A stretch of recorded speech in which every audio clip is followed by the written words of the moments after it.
Ya, kita kembali lagi pada perbincangan tadi Ustaz ya. Menarik sekali. Berarti memang benar ya Ustaz kalau apa dukun ataupun apalah istilahnya itu memang kerjasama dengan jin. Iya. Nah, kita kan dalam keyakinan Islam kita percaya eksistensi jin. Iya, betul. Wujudul jin itu kita yakini karena surah Al-Quran ada surah jin. Iya. Wa ma khalaqtul jinna wal insa illa liya'budun itu kan juga berarti kan saudara kita dari golongan jin ini kan memang benar-benar eksis. Benar eksis dan sebenarnya hidupnya bersinggungan dengan kita. Seandainya kita mungkin saat ini panca indera kita tahu, nah mungkin di sekeliling kita ikut podcast kita nggak tahu ini kan. Alhamdulillah kita nggak tahu jadinya santai. Ya, tapi ya, makanya kalau dulu ketika Rasulullah membaca Al-Quran, mereka mendengarkan kembali ke kaumnya mendakwahkan. Bahkan ada masjid jin di Arab Saudi itu di Makkah itu kan. Ini eksis. Ya, tempat-tempat seperti apa ya kita nanti bahas tersendiri kita mas ma'rifatul jin biar kita kenalan sama jin. Tapi kan ada ini ya Ustaz yang mengaku saya ini jinnya jin Islam. Ya memang ada jin mukmin, jin kafir itu semua ada. Karena apa? Ditaklif ibadah seperti kita.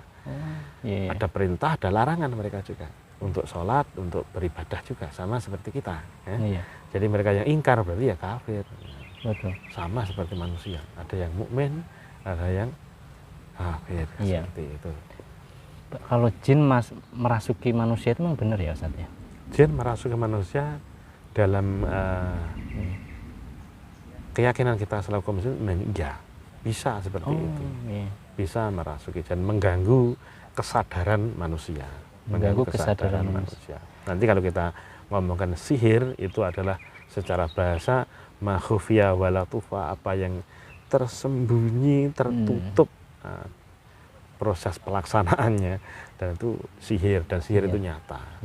Seperti begini kisah zaman dulu Nabi Musa itu berhadapan dengan para tukang sihirnya Fir'aun. Itu nyata. Dan perlu kita ingat, saya pernah juga di rekaman saya bahas mengenai berobat dengan Al-Quran. Asbab nuzulnya surah Mu'awidhatain Al-Falaq An-Nas itu ketika Rasulullah ya Muhammad SAW, Nabi kita tercinta, diteluh, disantet oleh Lubaid bin Aqsam al-Yahud. Jadi Nabi itu Rasulullah aja diteluh bisa, apalagi Mas Fahrizal sama saya. Kita yang orang mana ya? Jadi ketika jenazah tadi, apakah bisa membahayakan? Aslinya tidak membahayakan, tapi ketika manusia itu dalam kondisi tertentu, maka itu menjadi lemah dan akan terpengaruh dengan sihir tersebut. Sehingga sihir itu sebenarnya sihir itu lebih cenderung kalau kita pahami ilusi tadi. Jadi ahli sihir itu ilusionis ya. Ya pesulap itu berarti kan ilusionis. Melakukan trik-trik tertentu sehingga triknya kan tersembunyi. Misalkan tangan seperti terpotong padahal itu tidak ada trik tersembunyi. Itulah namanya sihir. Tapi ada yang biasa, ada dengan bantuan atau meminta bantuan istighdam dengan jin. Ada yang memang ada trik khusus tapi ada. Dalam keterangannya itu ketika Nabi Musa disuruh melemparkan tongkat, kan sebetulnya kan para khisisin, jadi para ahli sihirnya Fir'aun itu kan melemparkan ikat kepala mereka wa yukhayyalulah, khayal lagi. Mengilusikan seakan-akan itu hayatun tas'a, ular yang hidup. Tapi ketika yang Nabi Musa melemparkan tongkatnya karena itu mukjizat, langsung kita bahas mukjizatnya. Apa itu mukjizat? Dari kata mukjiz itu yang melemahkan. Ketika itu ada, yang lain itu menjadi lemah. Dia itu sebagai bukti bahwa Allah menunjuk ini utusanku dan kamu semua tidak bisa menandinginya karena atas kehendakku. Tapi kalau mukjizat itu nggak bisa dipesan ya? Nggak bisa. Misalnya kalau saya sakit, tolong mukjizat sembuhkan dengan mukjizat. Tidak bisa. Nabi Musa sendiri kan dikejar Fir'aun sudah mentok ya, pada titik terakhir ya, kulminasinya penderitaannya itu akhirnya kan Allah mengilhamkan untuk memukulkan tongkatnya sehingga terbelah Laut Merah. Ini diimani oleh kita juga, teman-teman kita Nasrani kan juga mengimani ini yang terjadi ini kan karena Rasul yang sama ini bagian dari namanya mukjizat. Mukjizat hanya suatu keistimewaan aneh ya.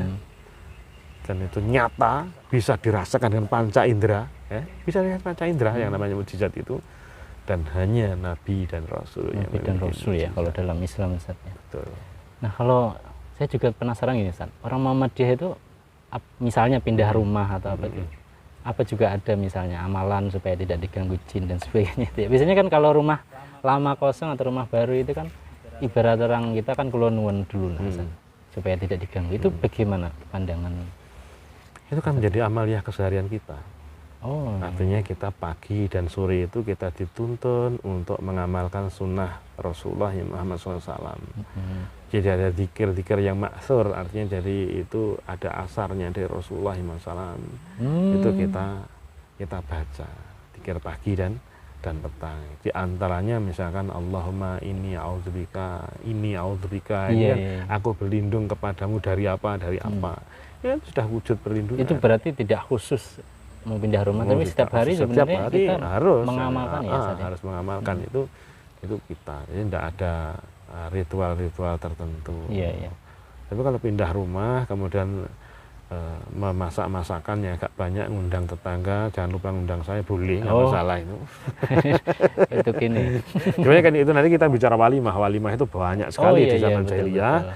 termasuk kalau tidak salah kokir, kalau pindah rumah itu. Tapi yang kemudian ditekan oleh Rasul kan cuma 2, walimatul aqiqah dan walimatul urus. Oh iya. Hanya Walimatul urus. walimatul safar pun ada. Oh, walimatul safar Dulu. perjalanan. Ya. Iya. Jadi melebar itu tidak apa-apa ya. Iya.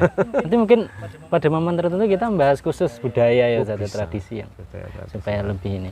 Nah Ustaz, kan Ustaz juga ini ya berpengalaman dalam meruqyah ya Ustaz. Iya, ruqyah. Itu kenapa sih Ustaz, orang kok diruqyah?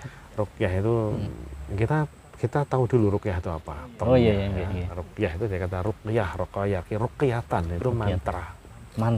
Mantra. Atau jambi-jambi. Jambi-jambi itu jangan diartikan bahasa Jawa lah ya. Kalau jambi itu berarti jamu-jamu. Kromo inggili jamu kan jambi. Jambi-jambi itu bacaan-bacaan yang berima. Seperti puisi, kidung.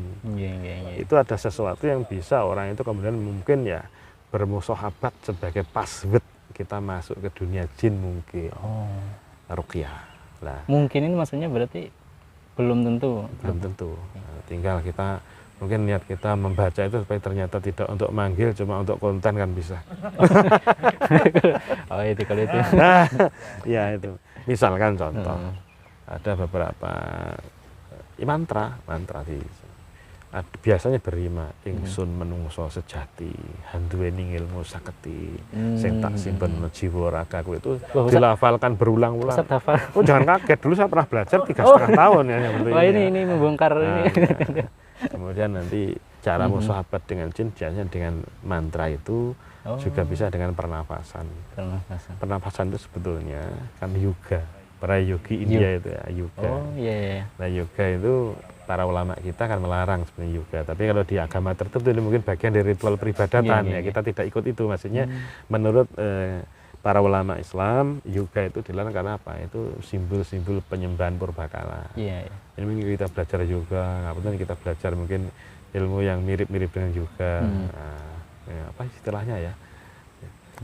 Meditasi. Ya meditasi ya, dan lain sebagainya. Membangun inner power tenaga dalam. Misalkan. Tapi saya tidak mendeskripsikan tenaga dalam ini dalam term kita. Kalau orang melakukan itu mengeksplorasi tenaga dalam itu pasti melalui ritual-ritual tertentu kan. Nah, itu diantaranya dengan pernapasan, dengan gesekan, dengan jurus yang seperti ini menarik. Itu kan berarti kan seperti menyembah bulan, menyembah matahari itu. Dan itu Islam kan tidak mengajarkan itu. Cukup rukuk dan sujud kepada Allah Subhanahu wa taala. Tiap hari kita sebenarnya ini. Tapi saya bukan berarti saya mendeskripsikan enggak, tapi ini kita ilmiah kita bicarakan bahwa bagi mereka yang meyakini monggo, tapi kita pilih yang ini dan kita tidak menyalahkan. Itu nanti. Nah, orang kenapa dibacakan kalau seorang mungkin jin itu mempengaruhi diri pribadinya, tapi mungkin secara ilmu psikologi saya tidak tahu ada istilah abreaksi apa dan lain-lain. Itu tapi dalam keyakinan kita ketika seorang ada jin di dalamnya kita bacakan ayat-ayat pengusir jin. Jadi intinya ayat-ayat Al-Qur'an yang membicarakan azab. Ada temanya. Nah, itu kita bacakan itu sebagai pengusir jin dan setan yang mengganggu pada orang tersebut. Ya, reaksinya macam-macam. Ala kulli hal kita yakini Al-Quran itu syifa, penyembuh. Ya. Kita baca aja menjadi penyembuh, dan para sahabat yang juga mempraktekkan, dan Rasulullah SAW ketika di sihir oleh Lubaid bin A'sam itu kan caranya juga dibacakan ini nah itu yang kita pakai. Yeah. Berarti yang ya Ustaz, indikasinya orang harus ruqyah itu banyak, nanti kita bahas untuk urusan ruqyah ya. Misalkan contoh ya, biar mungkin sebagai gambaran saja, tidak tenang, senantiasa risau, bahasa kita sekarang galau mungkin ya, galau juga, mimpi yang tidak nyaman, mimpi-mimpi buruk berulang-ulang, seperti dikejar-kejar binatang buas. Orang kok tidur itu giginya gemeretuk kerot ya. Nah, itu. Saya sering dengerin itu. Nah, ini juga salah satu indikasi. Sering mimpi itu seperti jatuh dari ketinggian. Itu diantaranya biasanya diganggu jin. Kemudian apalagi ada di bagian tubuh sakit berpindah-pindah. Sakit. Penyakit kulit yang tidak sembuh-sembuh. Sudah diobat medis tapi ternyata tetap kumat, bisa jadi. Berarti dalam Islam pun sebenarnya ada penyembuhan tadi ya? Iya, penyembuhan ya. Penyembuhannya juga dibacakan Al-Quran. Kita memohon kepada Allah agar si orang ini sembuh. Al-Quran sebagai sarana kita untuk bertadawi, karena disebutkan Al-Quran itu syifa, penyembuh. Ya kita artikan secara literal, secara letterlek apa itu penyembuh, dibaca sembuh gitu. Ini menarik sekali. Sebenarnya itu, nah terus apa yang membedakan ruqyah sama mendengarkan orang membaca Quran biasa saja? Kan niatnya dong. Niatnya kita meruqyah.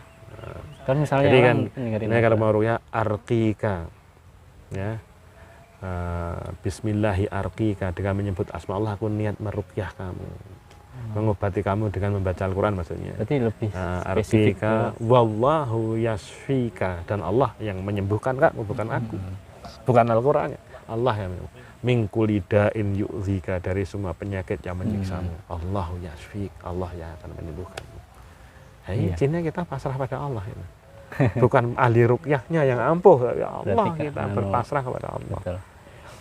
Wah, itu menarik sekali ya, tapi karena waktu kita terbatasi, dan terima kasih banyak loh Ustaz telah memberikan banyak wawasan terutama terkait dengan sihir, perdukunan, dan tadi juga sudah dibahas. Dan teman-teman, demikian perbincangan kita, dan kita sambung pada edisi Dinamika Islam berikutnya.